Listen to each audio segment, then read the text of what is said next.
تمہارے ہاں گاؤں میں دستور ہوگا، ہمارے شہروں میں دستور ہے، جب لڑکا پہلی رات لڑکی کے پاس جاتا ہے، اللہ اکبر، کوئی کہتا ہے پہلی مرتبہ چہرہ دیکھے گا، منہ دکھائی میں کیا دے گا، کوئی کہتا انگوٹھی بنا رکھی ہے، کوئی کہتا میں نے لاکٹ بنا رکھا ہے، کوئی کہتا میں ہاتھ میں 5000 رکھوں گا۔ یا تو نظام الٹ ہے، معاملہ الٹ ہے۔ میرا نبی دولہا بن کے پہلی رات سیدہ خدیجہ الکبریٰ کے حجرے میں گئے، اللہ اکبر، میرے نبی اندر داخل ہوئے، سیدہ خدیجہ الکبریٰ نے قدموں کی آہٹ سے پہچان لیا، گھونگھٹ میں کہنے لگی، سونے جہاں کھڑے ہو وہیں کھڑے رہیے، اپنے تکیے کے نیچے ہاتھ ڈالا، 40,000 درہم اٹھائے، حضور کے قدموں پہ لا کے رکھ کے رونے لگ گئی، کہنے لگی کملی والے اب گھر میں یہی کچھ بچا تھا جو آج میں نے تیری جوتیوں پہ قربان کر دیا ہے۔ یہ وہ خدیجہ الکبریٰ ہے جسے دنیا نے اسلام کی ملکہ کا نام دیا ہے۔ اسی کی بیٹی سیدہ فاطمہ الزہرا رضی اللہ تعالی عنہ، کائنات کے اندر بڑے بڑے جوڑے آئے لیکن اللہ کی قسم فاطمہ علی سے بڑھ کے جوڑا کوئی نہیں آیا ہے۔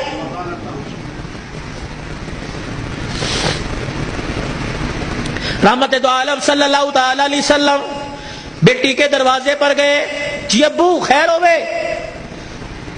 تم بھی کبھی یہ سنت سمجھ کے بیٹی کے دروازے پہ چلے جایا کرو اور جا کے کہا کرو آجا تیرا باپ تجھے لینے کے لیے آیا ہے۔ لیکن اس نبی کو کیا پتا تھا، جس بیٹی کو میں میکے لینے کے لیے گیا، سسرال لینے کے لیے گیا کہ میکے آجا، 4 دن باپ کے گھر میں رہ کے میرا آباد کر جا، اس نبی کے علم میں کیا تھا کہ 1400 سال کے بعد بہن دروازے پر آئے گی، بھائی دیکھ کے کہے گا ہنے تے گئی سی پھر آ گئی ہے۔ کتنی بہنوں کو روتے دیکھا، بھائیوں کو پھول کر کے کہتی ہیں ابا جی دے مرن تو بعد ایک مرتبہ بھی تو نے بلانے کا فون نہیں کیا ہے۔ او لوگوں، چھٹیوں میں بہن کو بلا لیا کرو، عید تہوار میں بہن کو بلا لیا کرو، رب ذوالجلال کی قسم ہے تمہارے گھر میں آ کے بہن کھائے گی، پروردگار عالم بہن کے کھانے کی برکت سے اللہ تیرے رزق میں اضافہ فرمائے گا۔ ماں باپ کو کھلانے سے، بہن بھائیوں کو کھلانے سے اللہ کی قسم گھر کے اندر برکت آیا کرتی ہے، بے برکتی نہیں ہوا کرتی، گھر کے اندر رزق میں عزت میں اضافہ ہوا کرتا ہے۔ اے فاطمہ آجا، بہت دن ہو گئے، 4 دن باپ کے گھر رہا، اللہ اکبر، تیرا باپ تیری جدائی برداشت نہیں کرتا۔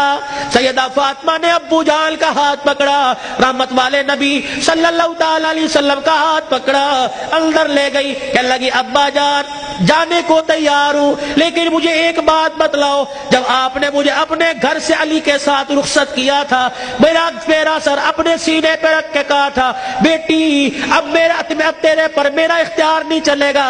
اب تیرے پر علی کا اختیار چلے گا، آج کے بعد تو میری مرضی کی مالک نہیں، علی کی مرضی کی مالک ہے۔ وہ کہے گا اٹھ جا تو اٹھ جائیو، وہ کہے گا بیٹھ جا تو بیٹھ جانا۔ ابا جان آپ نے کہا تھا کہ جی ابا جانے کو تیار ہوں لیکن علی گھر میں کوئی نہیں، میں نے نہیں پوچھا تھا کہ علی ابا لینے آ جائے تو تیری بغیر اجازت کے جا سکتی ہو کہ نہیں، ابا بیٹھ جائیو،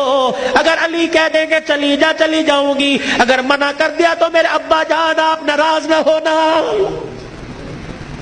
لاؤ ایسی زندگی۔